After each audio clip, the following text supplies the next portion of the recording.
So just going to set expectations straight away. We are not going to be able to answer all the questions. And I say that as if that's a problem. For me, that's a delightful problem to have because it means that we've got a lot of questions.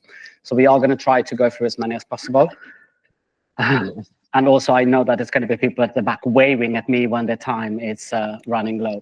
So I'll do my best. First of all, thank you so much, all of you. Fantastic talks, some really interesting insights. And thank you, everyone, for the questions. Really interesting questions. So many, but for anyone here who put a question, I want to start by asking, do we have the microphones ready? Excellent. Is anyone brave enough to ask their question out into the room? And the answer is, of course we are. Yes? Go on. Let's see. We have a question here. It was a question for you. Is that working? Yeah. It was a question for you, Raul. I was wondering if you can give us any tips. Besides, you didn't. I'm interested in how we can make sure that our components are sort of prompt ready. And you did mention metadata, and you did mention something else, which I forgot. Thank you. Yeah, semantic naming. Yes, but I wondered if there's anything else. So the key to actually be ready for AI in the sense is like you have the clarity of your components APIs needs to be very, well established. You need to build documentations on top of it. And documentation is not just about engineering, it's about how you consume as a designer. Because when you feed that to the AI context, it's like AI doesn't know anything about your system, doesn't know anything about the product. It's all about what you give as a context. So you document it, you create the constraints, and you create the fallbacks, and you create what I call the agent rules, which is like do's and don'ts.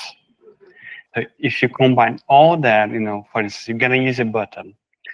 You use a button in those scenarios, that's context for AI. Your buttons support those variations, that's context for AI. Don't use buttons and navigation bar, that's a don'ts. Using buttons for primary, second, third direction, that's a do's.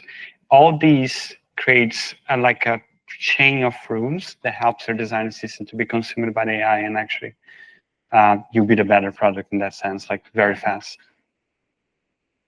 Excellent, thank you. Do you have anyone who wants to ask a question in person? Yes, we do. Oh, we got two people. Let's start with gentleman at the back, and then we go to the gentleman over there. This is what I want. Oh, thanks so much.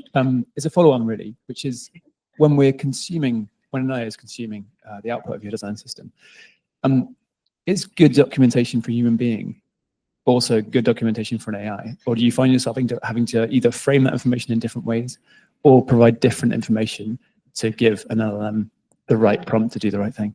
Yeah, so it's the one that you use for human works and very, very well. But guys from Figma is here. I shouldn't say that, but they know about it. Like MCP, when you copy the link for the Figma screen, for instance, and put it in the chat, that brings you a tree of elements. And if you use Code Connect as well, that works as a documentation. So it's things that engineers don't read, but the AI will take that context, that metadata, and it's going to understand better than engineers in a sense. I still find that engineers produce better outputs, but if you combine a lot of things, you can have like 90% of the same output. But that it works documentation, yes, but you need to provide more. AI, it works when you give more and more and more, but you have to be careful with the context window. Thank you. We have a question here as well. I've got two questions, that's all right. Two questions, yeah. Come on. I'll be quick. Let's go for it. So question for Mary, you had a slide on system guild, and you had products or partnerships. When you choose, do you choose those people who are in that guild? Are they specific people that you would choose who you see as advocates of the system? And who are they? Are they people who work in product? Yes, so I think because of the way our structure works, we work closely with designers across the product areas. So the guild is like a space where every designer is in, and then someone can send a message and say, I'm working on this product. Is it familiar? Have you used it before? And then we set up a meeting. Anyone can join as optional. So they join, we have the conversation, and then we pick things up from there. Okay, so it's like a guild for everyone to join, and then it's like a safe space. Exactly. Cool. Oh, yeah. Cool. And the next question is for Venessa. in terms of everything you presented, do you see that as, in terms of thinking about who would be the person who takes care of that in the design system team, is that someone's additional responsibility, or is that, do you see that as a separate role for someone to be measuring the health of the system and then doing that communication? How do you see that working in a design system team? Good question. I think it depends on the structure of the team, because I think if you are the only designer in the design system team, then it kind of is your role, I would say, to do that. And probably not as crazy as what I've done, but I think what you kind of need to do is just make sure you're talking to people. Ultimately, make sure you're having those conversations. If you have a structure where you have a design system lead, that's the expectation 100%, right? Getting those, it's advocating for your team at the end of the day. So creating those metrics, speaking to people, looking for those opportunities for your team as well. So I think one thing with design systems teams is they're systems thinkers.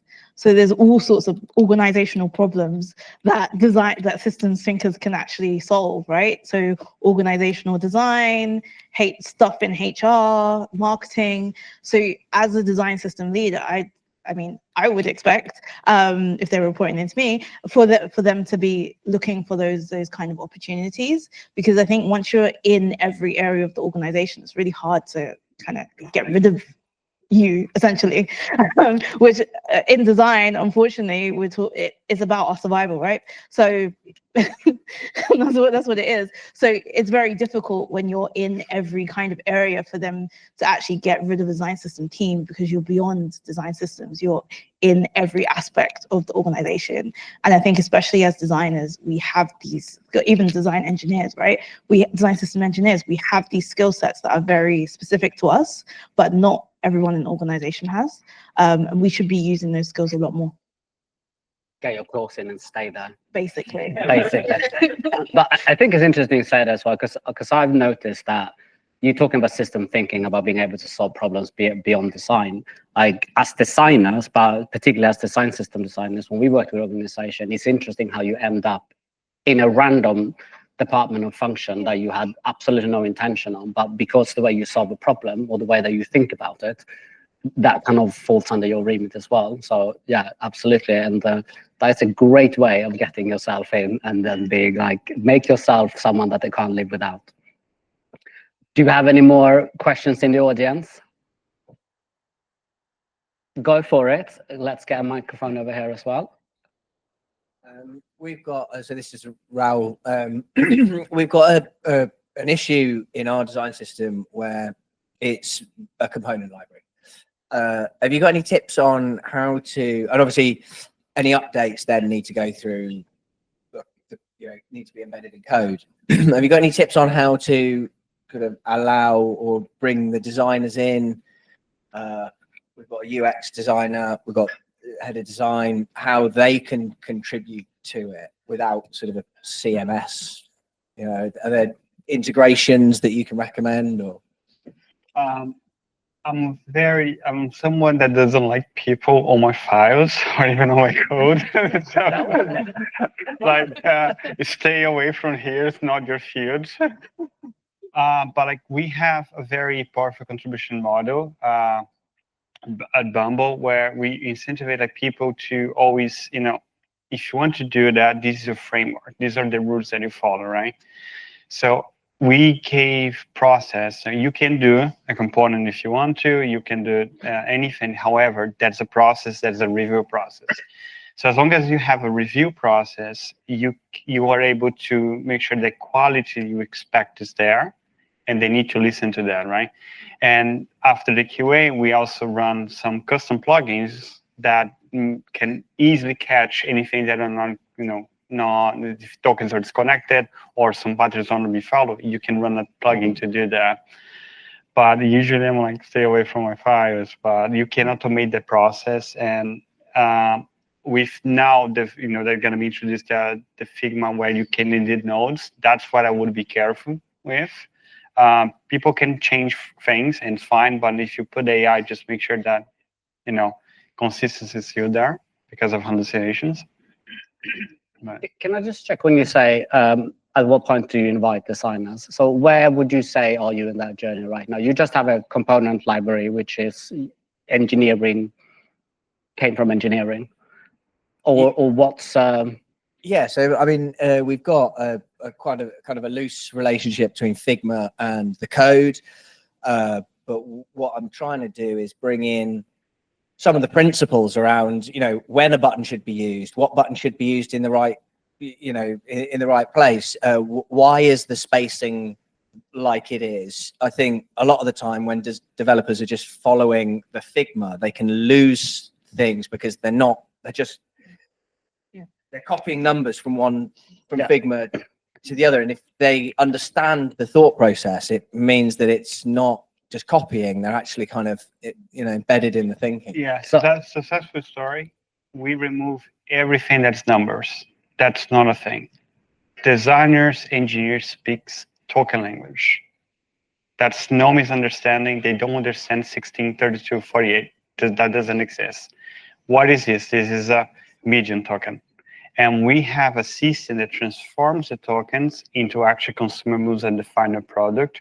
So what they connect at the engineering side and the design side is the same information.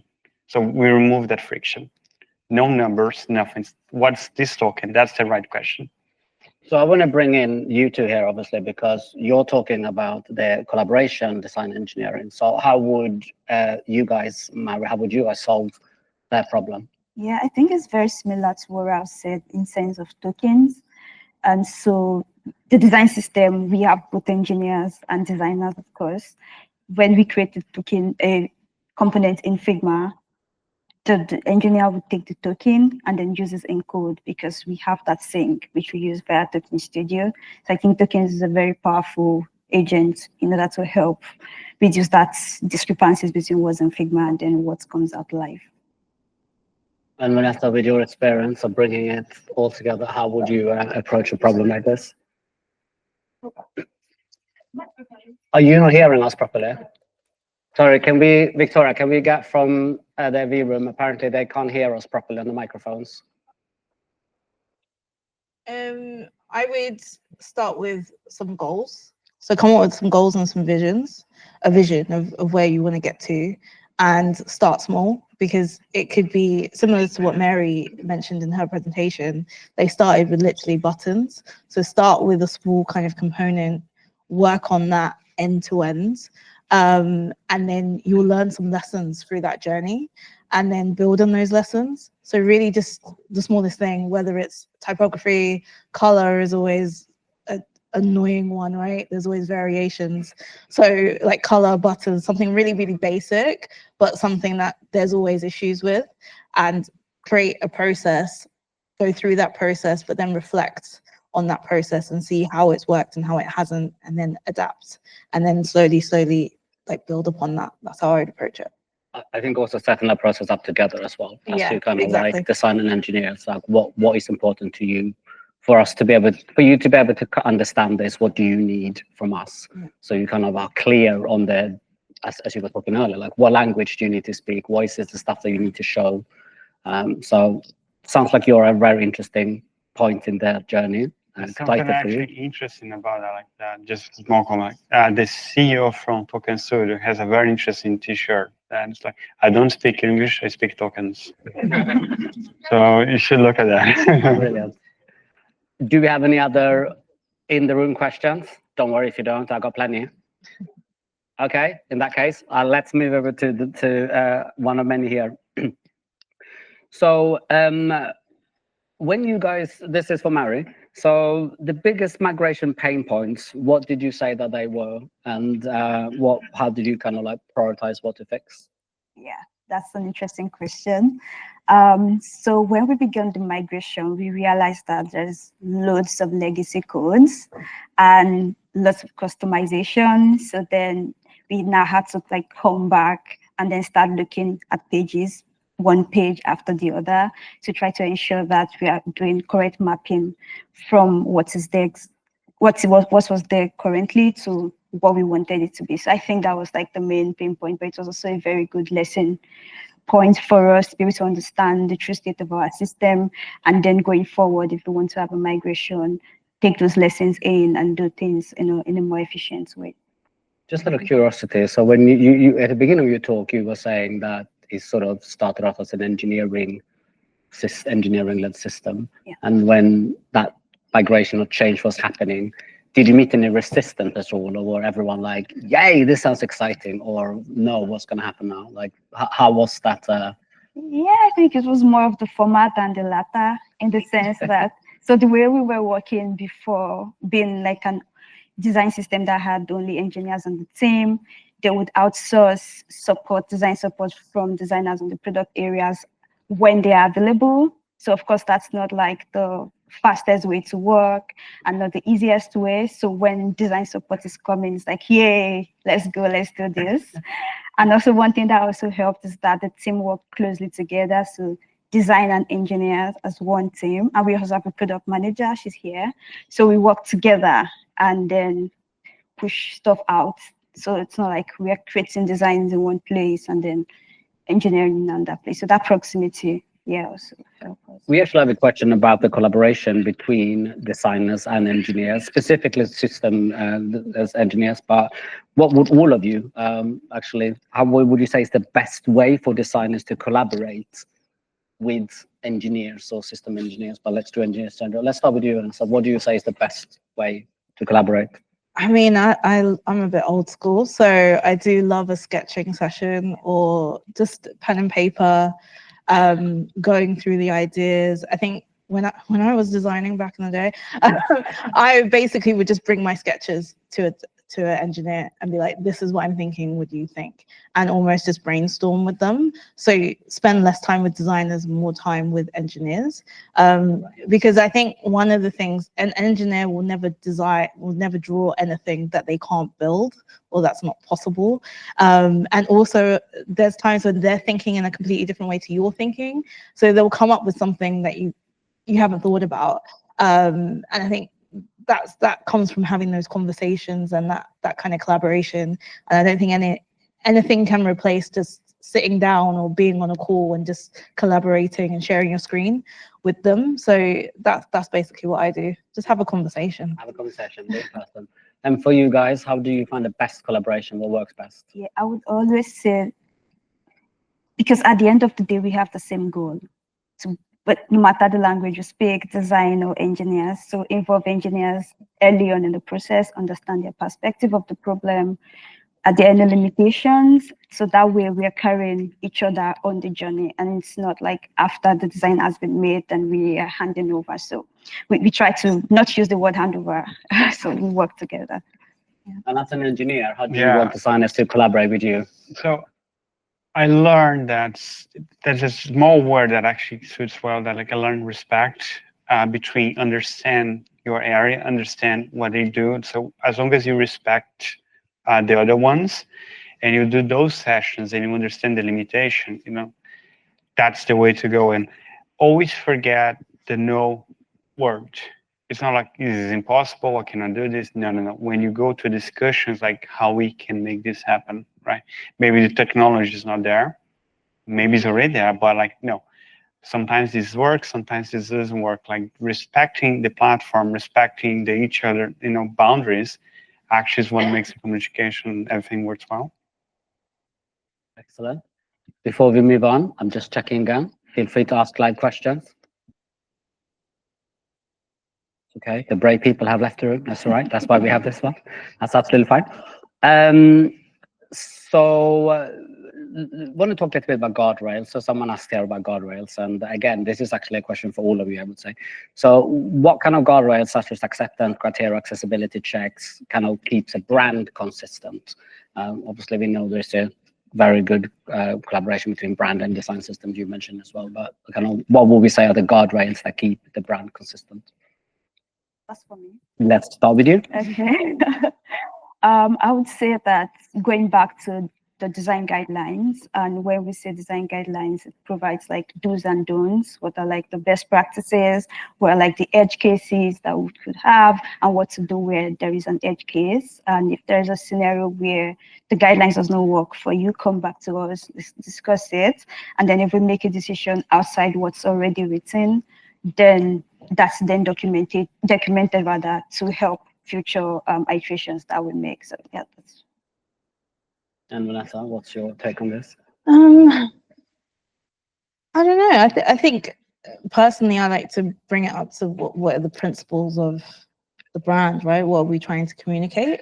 And referring back to that essentially, because I think in terms of like, if we look at technology and media, it's always changing, and you always have to adapt the brand for different types of media that you have to work with. So I think it's really understanding what the essence is of that brand and how you can apply it to different aspects. So is it the typography that makes the brand? Is it the colors that make the brand? And how can you have that thread throughout? I think also as designers, we're always thinking about the end user as well, right? So, and sometimes, I don't know about you, but I've always had conversations where you have that tension between marketing, who always all about the brand, but also you have the functionality of the page or the feature, and there's always that kind of tension. So you have to kind of work out work out that tension between the two. Yeah, absolutely. I couldn't agree more. I think it's. I was just talking to someone literally just in the break earlier about how brand is often the Trojan horse that you piggyback on to get the design system started, and then kind of like how do you see the difference between brand and marketing, and then it's sort of like the marketing side versus the product. Yeah, there's definitely some tension there. Yeah. It's something that you, Raul, has ever come across, or in that case, how do you kind of solve that? I'm an engineer. You're asking a hard question. That's the way to solve it. I could say that whatever you see in the design files is a source of truth, and I build constraints around it. So if customization does not exist, for you to be able to do something, you have to break the compiler, because I would not allow it. But that's it. It's like, I'm an engineer, you're asking the wrong question. Okay. I've actually got a good follow-up question, you being an engineer. So this is actually a great question. It's a great segue here. So given the low numbers of engineers in the room, that's not me saying that, by the way, just want to point that out.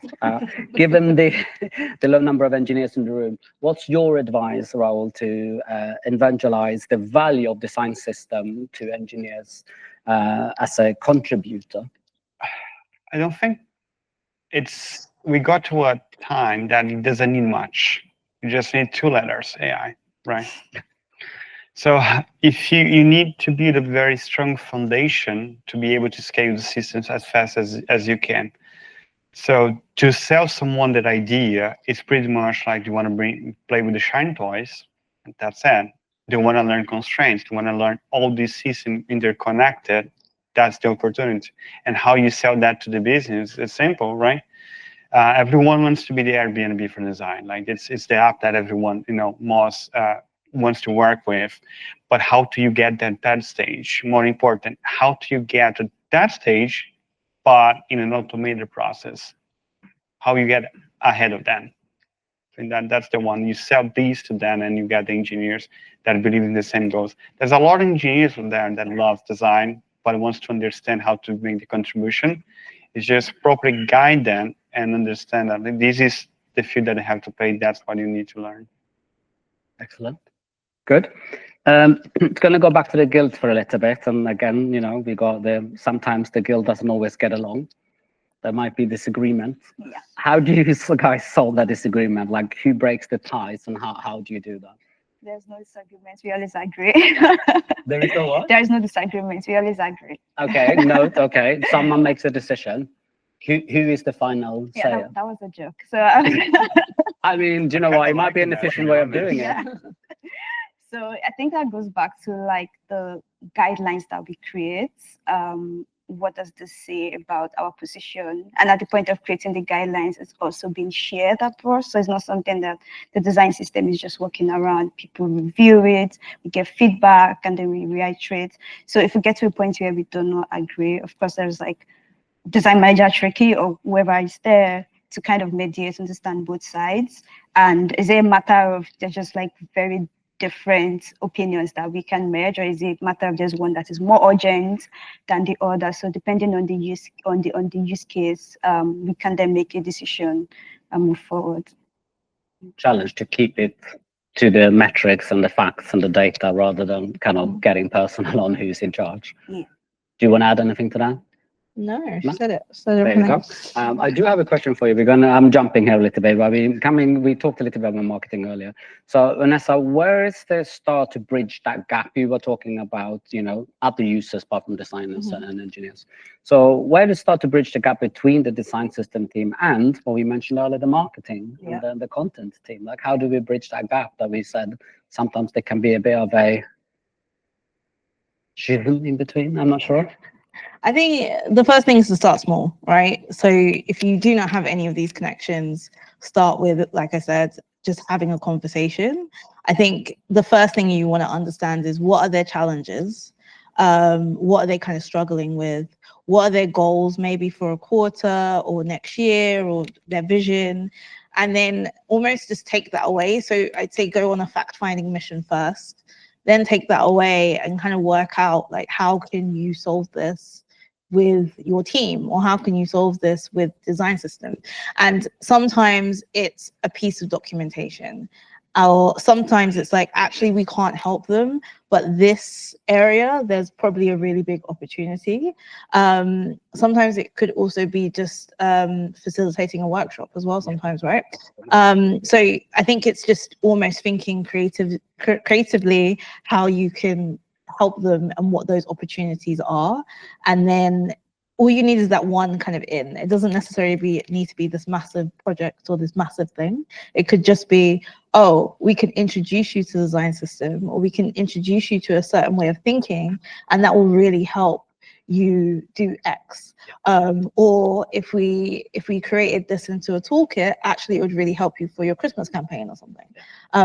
Because we know that Christmas is coming up and they're thinking about it, right? So it's thinking creatively and thinking about what's on their roadmap and what are they planning for, and working out how you can help the teams. Yeah, I agree. I think sometimes we also forget that we all know, well, most of us, can probably describe what a design system is, but actually the other consumers we were talking about, the other entities, the other functions, they might not have a clue what it means.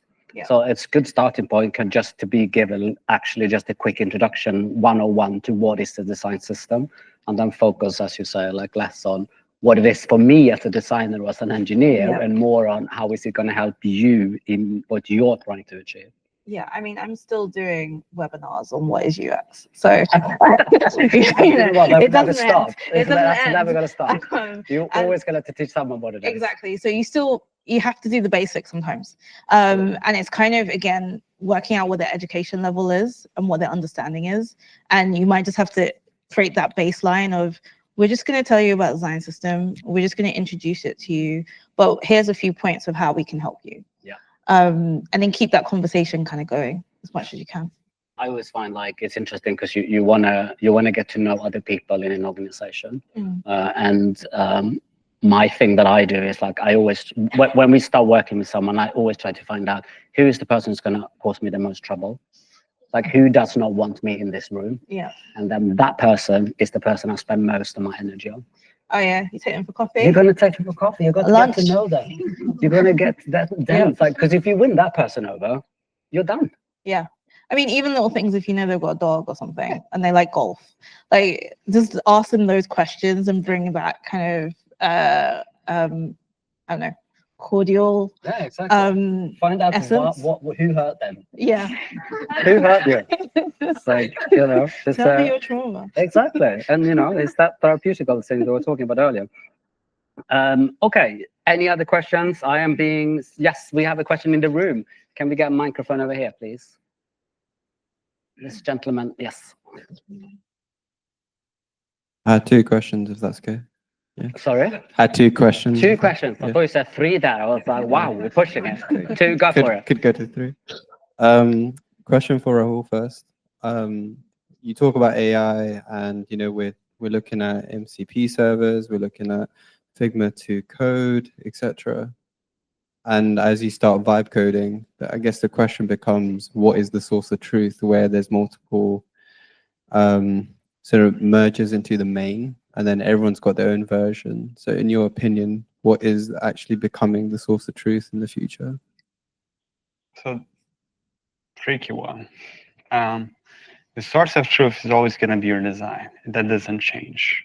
It's what the perception that you should have is like where the extra context come from, right? Because your design lives there in the file, your token still lives there. But the additional context that AI needs to reproduce something, it lives elsewhere. It might come to a point where it still lives on Figma or not, for instance, but it's documentation you're going to host on a third party, right? So if you need more information, design rules, you also host on a third party. What you could do, however, is concentrate all that information in a single MCP where you control the output. So all your source of truth is controlled by you, by your team. So they own the information.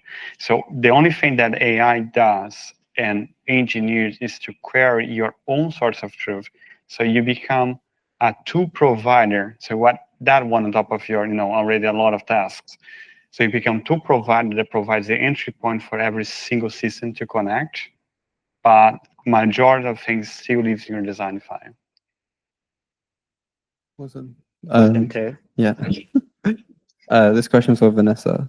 When you have a lot of senior stakeholders have an eye on the design system, so they're actually backing it for once. And from their point of view, they're not thinking about rebrands as much. They need to think about the bigger picture, about what's going to take them out in the next 5 years. Yeah. So it might be, something that's major changes that they need to make. But for the teams that are really in the car seat right now, they need to focus on the task to actually get the foundations right so they can get that vision set. How would you go about managing almost how they describe the macro vision versus the micro vision? That makes sense. Yeah, no, it does. I think one of the key things, and I like to do in my teams, is almost create a North Star design. So think beyond what's happening now. Think about how like you said, the design system is almost going to evolve. And what I like to do with that is get that in the hands of users as well and get that data behind it. So you're validating almost what could happen in the future. And then once you've got something like that, you can almost reverse engineer it, right? And I think one of the things with design systems is always feels like this massive task. So it's almost like, how can you take those slices once you've kind of validated it and start slowly feeding that into the design system? And again, you might want to start with some small bits, but you want to start with those small bits, validate it, get some data behind it, and then keep iterating on it. So that's my approach. Excellent. Okay, so I've got wild waves in the back. That I know what that means. But I'm going to ask two very quick fire questions. They are all obviously around AI because we can't do an event these days without talking about AI. And I'm glad someone mentioned vibe coding as well because I was waiting for that to happen. I love that. Raul, you said AI can do a lot of things that the UA engineer does. How scared are you from a scale from 1 to 10? I don't let my AI to touch my components at all, like at a raw level. So only consume. So scared of like my job being replaced by AI. 4. 4. Okay, you heard it here. 4. Okay, and then the last one, which is kind of a brilliant one, which is so the AI, how long before it can do everything? Because I am ready to retire. So on that note, we're going to retire this Q&A. I'm sorry that we didn't have time to do more. I really appreciate all your questions. Really fantastic. Massive thanks to the 3 of you. You are free to come upstairs.